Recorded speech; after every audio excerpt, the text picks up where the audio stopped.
안녕하십니까. 9월 29일 월요일 말씀 묵상 함께 시작하겠습니다. 오늘도 주님께서 우리의 가정과 생업과 모든 일들 가운데 임재하시고 이끌어 주시는 것을 느끼는 귀한 하루 보내실 수 있기를 기도합니다.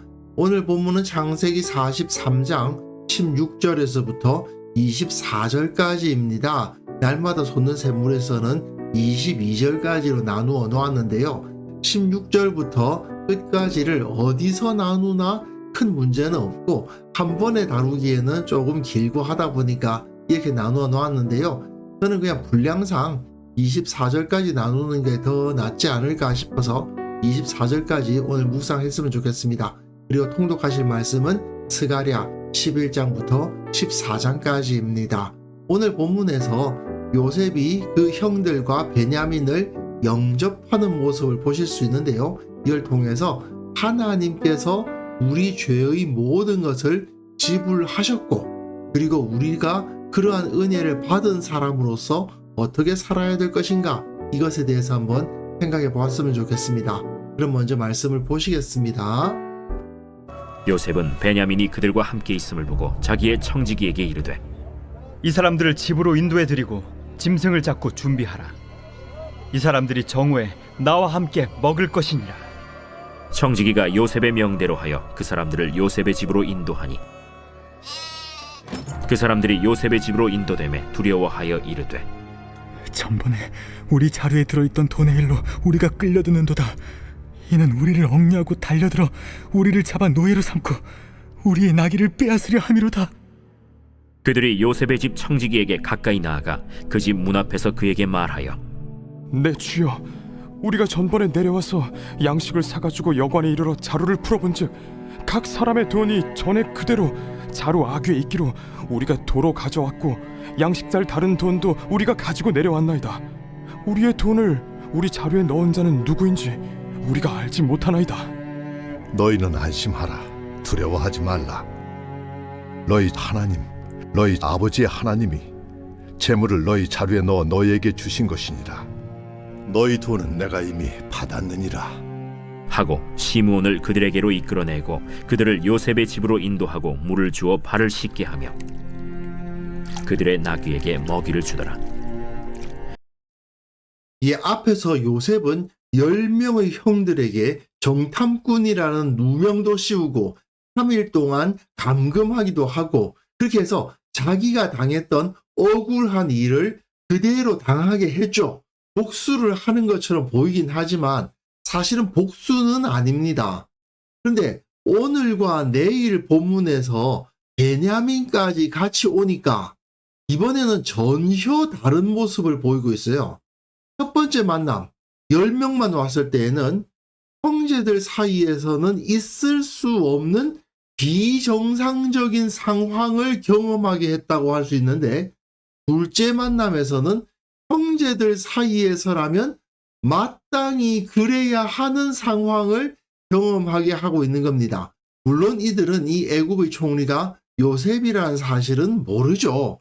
하지만 이것을 통해서 형들에게 요셉은 당신들이 나의 형제로서 과거에 내가 17살 때 당신들을 찾아갔을 때 이렇게 했어야 되지 않습니까? 라고 말하는 것만 같은 그런 모습을 보여줘요. 오늘 본문과 내일 본문까지 합쳐서요. 그런데 이것이 그 형들을 책망하기 위함은 아닙니다.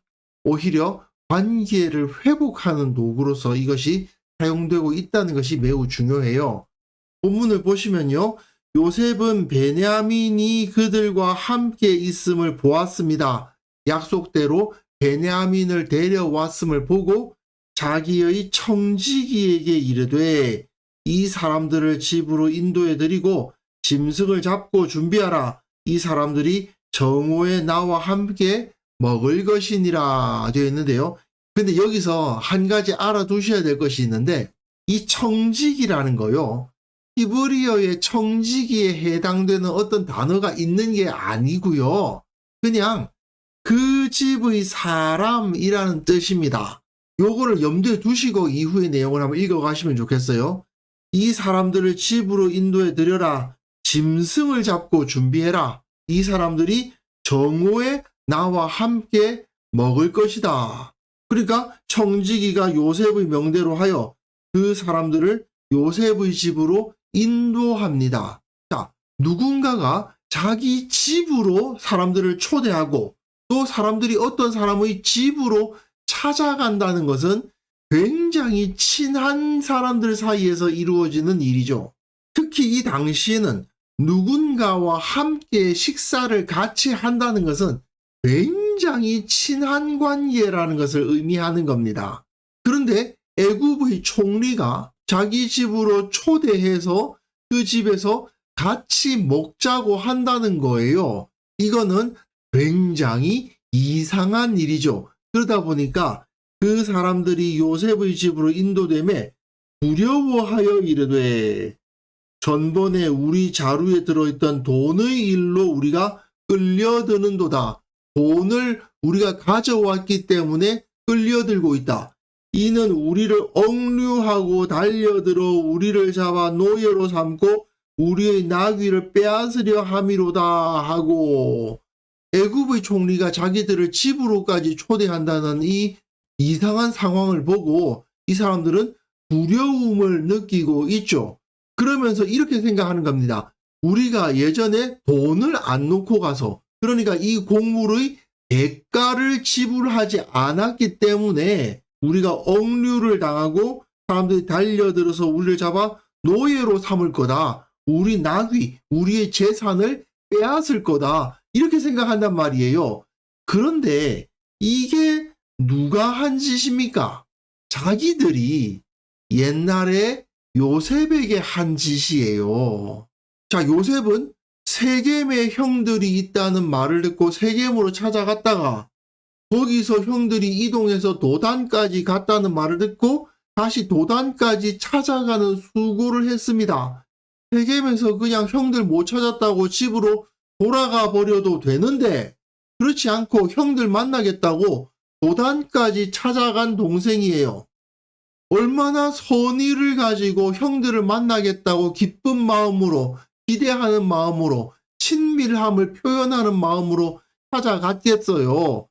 그런데 그 친밀함의 표현을 배신하고 억류하고 달려들어 잡아서 노예로 팔아버린 게 누굽니까? 그리고 자기 동생을 팔아서 은 20세겔을 벌기까지 했죠. 결국은 어떻게 보면 그들이 과거에 요셉에게 행한 일에 대한 대가, 돈을 지불해야 되는 상황이 될 수도 있는 거죠. 어떻게 그 대가를 지불해야 돼요? 억류당하고 사람들이 달려들어서 우리를 노예로 삼고 우리의 재산을 빼앗고 우리를 팔아버려서 돈을 얻는 그러한 일을 당하기에 마땅한 자들이었던 거 아닙니까? 이들 요셉의 형들은 그런 일을 당해도 싼 자들이었던 거예요. 그런데 그들이 요셉의 집 청지기에게 가까이 나아가 그 집 문 앞에서 그에게 말하여 이르되 네 주여. 요셉의 형들이 두려움을 느끼니까 오해를 풀어야 되겠다는 생각을 했겠죠. 그래서 그 돈에 대한 자초지종을 설명하려고 하고 있습니다. 근데 누구에게 그 자초지종을 설명하려고 하는 겁니까? 청지기에게.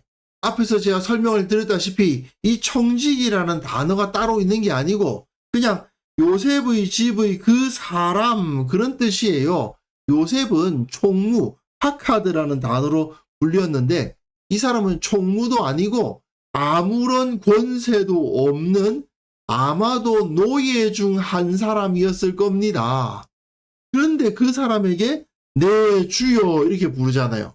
결국 이들 요셉의 형제들이 어떤 지위에까지 떨어졌다는 겁니까? 청지기보다 낮은 위치가 되어버리고 만 거예요. 그런데요, 요셉이 노예로 팔렸을 때 어떻게 됐죠? 보디발의 집에 들어가서 보디발의 집에서 일하는 자가 되었습니다. 이런 사람이 된 거예요. 자, 그러면서 이제 열심히 자초지종 설명을 합니다. 여관에 이르러 자루를 풀어봤는데 각 사람의 돈이 전에 그대로 자루 어귀에 있어서 도로 가져왔습니다. 양식 살 다른 돈도 우리가 가져가고 내려왔습니다. 우리 돈 누가 넣었는지 우리 잘 모르겠습니다 하면서 막 변명을 합니다. 그 애굽 총리에게 하는 것도 아니고 그 집 청지기한테 이렇게 막 변명을 하고 있죠. 이들이 결국 요셉을 노예로 팔았지만 사실은 요셉보다 더 낮은 위치에 떨어진 거나 다름이 없다는 것을 암시적으로 보여주는 거 아닙니까? 그들이 요셉을 붙잡아서 노예로 팔았을 때 요셉은 보디발의 집에서 노예가 되어서 종노릇을 했지만 결국 그 집을 다스리는 자가 되는 동안 이들 형들은 그보다도 못한 상태가 되고 말았다라는 것을 여기서 암시하고 있는 거죠. 근데 그 청지기가 뭐라고 말합니까? 그가 이르되 너희는 안심하라. 이 안심하라는 말이 샬롬 라켐이거든요. 이 샬롬이라는 말이 평화란 뜻 아닙니까? 평화가 라켐, 너희에게 평화, 평안이 있다. 그런 말을 하고 있습니다. 두려워하지 말라. 너희 하나님, 너희 아버지의 하나님이 재물을 너희 자루에 넣어 너희에게 주신 것이니라. 너희 돈은 내가 이미 받았느니라. 너희 돈은 내가 이미 받았느니라. 이 말은 영수증을 발행하는 것과 같은 표현이에요. 이거는 형제들이 걱정했던 그 모든 문제가 이미 해결되어 있었다. 그들이 지불해야 될 것이 이미 다 지불되어 있었다. 그 형들이 요셉에게 지불할 것, 치러야 할 대가가 없어졌다라는 것을 알려주는 겁니다.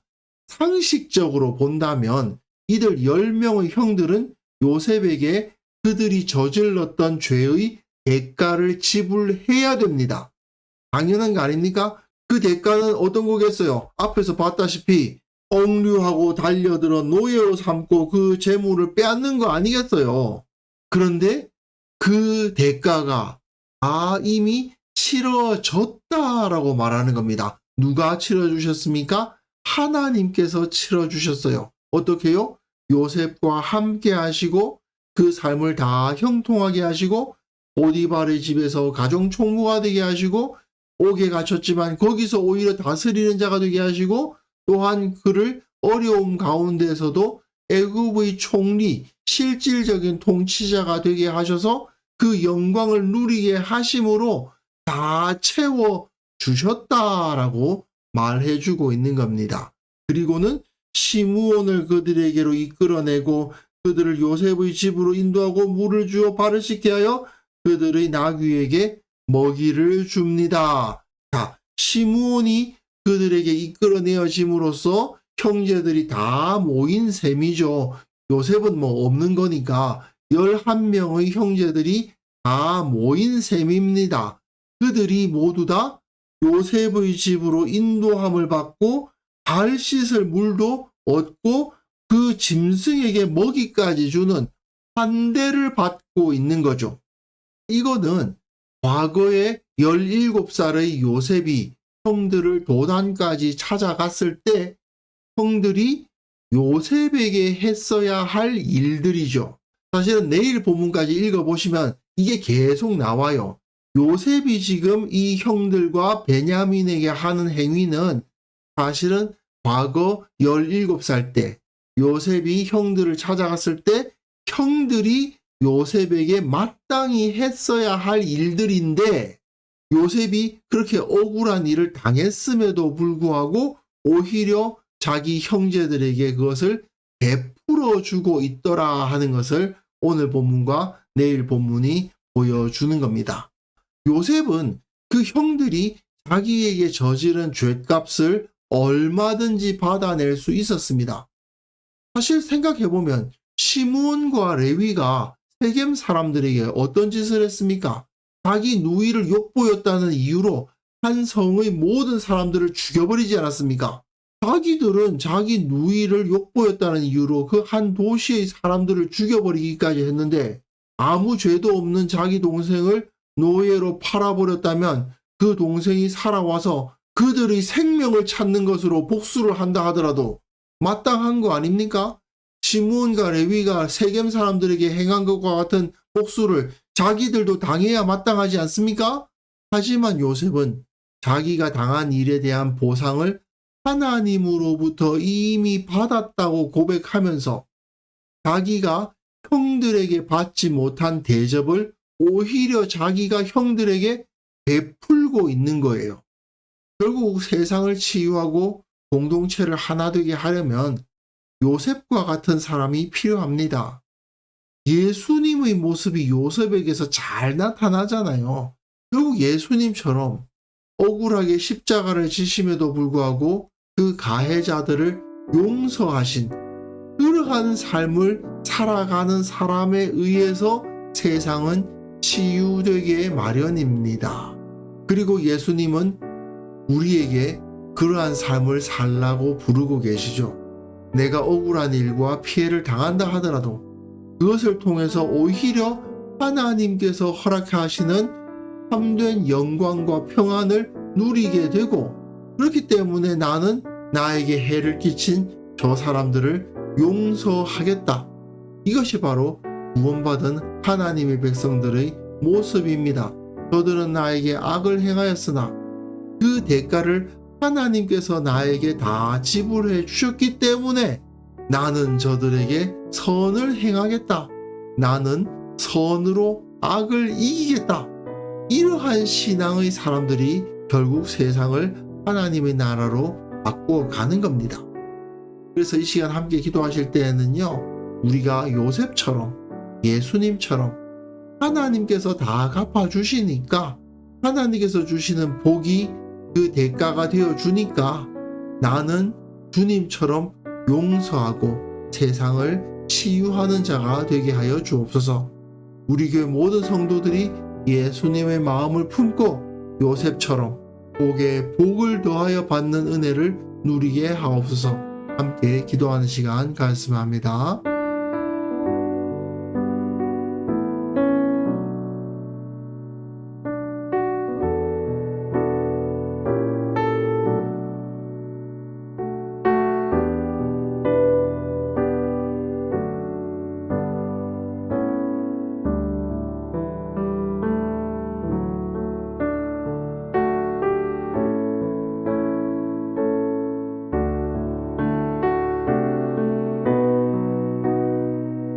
하나님 아버지, 우리가 요셉처럼 예수님처럼 주님께서 나의 억울함, 나의 피해를 다 갚아주시고 그것을 복으로 바꾸어 주신다는 것을 믿고 주님처럼 용서함으로 세상을 치유하는 자가 되게 하여 주옵소서. 지금은 힘들고 억울하고 아프다 하더라도 하나님께서 그보다 더 큰 복으로 우리에게 채워주신다는 것을 믿음으로 받아들이게 하시고 또 그것을 실제로 경험할 수 있게 하여 주옵소서. 우리 교회 모든 성도들이 예수님의 마음을 품고 요셉처럼 복에 복을 더하여 받음으로 말미암아 능히 세상을 치유하고 용서를 실천할 수 있는 자들 다 되게 하시고, 또한 이 땅의 모든 교회가 그러한 능력을 힘입어서 세상을 치유하고 세상을 하나 되게 만드는 자들이 되게 하여 주옵소서. 실로 믿는 자들 뿐만 아니라 믿지 않는 자들까지도 저 예수님을 믿는 자들이 이 세상을 치유하고 있다, 세상을 하나 되게 하고 있다고 고백할 수밖에 없는 그런 역사를 일으켜 주옵소서. 하나님 아버지, 오늘 우리가 살아가는 그 모든 삶이 그러한 놀라운 기적과도 같은 삶이 될 수 있게 도와주시기를 원하고 바랍니다. 오늘 하루를 시작하는 이 시간부터 저에게 잠들 때까지 주님께서 우리와 함께 하시고 기쁨을 주시고 위로하시고 능력 주시고 참 지혜로 인도하여 주옵소서. 감사드리옵고 예수님의 이름으로 기도합니다. 아멘.